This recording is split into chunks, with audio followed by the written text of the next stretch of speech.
Resentment is like a cancer that eats out the spiritual life. As you look around the world today, you can see the effects of resentment, the effects of lack of forgiveness, whether it's in Israel with the conflict between Arabs and Israelis, lack of forgiveness, resentment on both sides at times, sometimes justified. If you look at the issues in this life, you look at the Kosovars and the Serbians. Now, it's not my position to take a political position, but there is a resentment on both sides, a lack of forgiveness. How can you forgive somebody who's killed your husband or your wife or your whole family? You look at Rwanda, the Hutus and the Tutsis. How can you possibly forgive?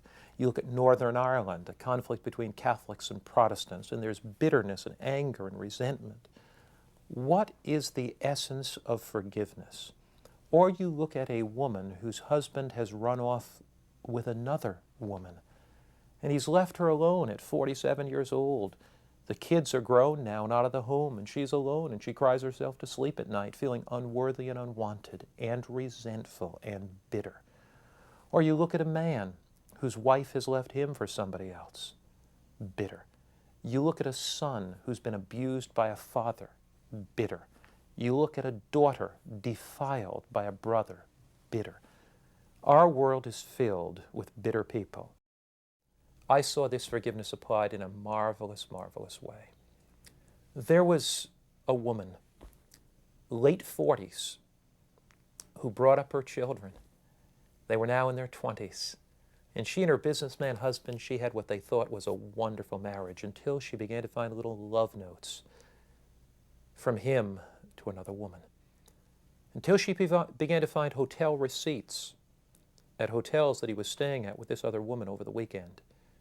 Until he left her. And she said, I cried myself to sleep night after night after night. She hadn't seen him for 6 months.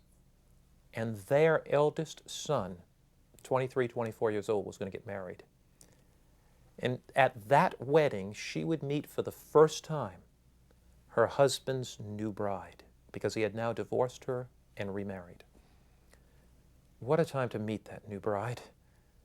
At a wedding, the wedding of their son, that was to be such a happy, cheerful, pleasant experience. And to meet the woman that her husband ran off with there.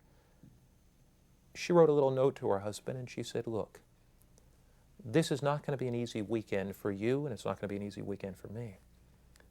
To make it a little easier, could I just meet you at 6 o'clock, an hour before wedding practice? Wedding practice is going to start at 7.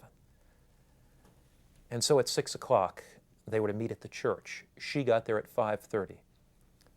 Sat in the front row and bowed her head and prayed, and she prayed a prayer something like this. Dear Lord, help me to forgive. I can never move on in my life unless I forgive. I want to forgive not because he's asked for it and not because he deserves it. But I want to forgive, Lord, because you forgave me when I didn't ask or I didn't deserve. You forgave me.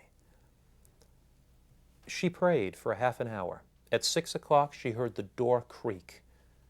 And the old door of the church opened.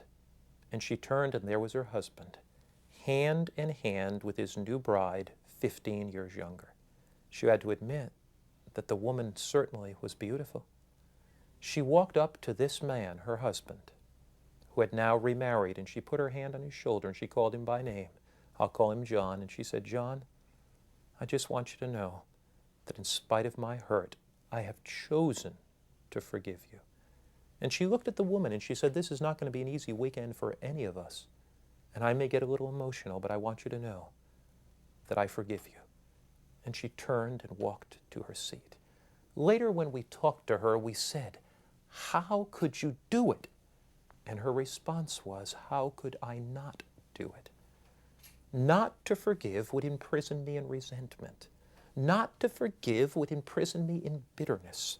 Not to forgive would imprison me in the past. I could only move on with my life. I only could move on with the joy of my life if I extended to my husband something he didn't deserve. Because, Mark, after all, isn't that what Christ did for me?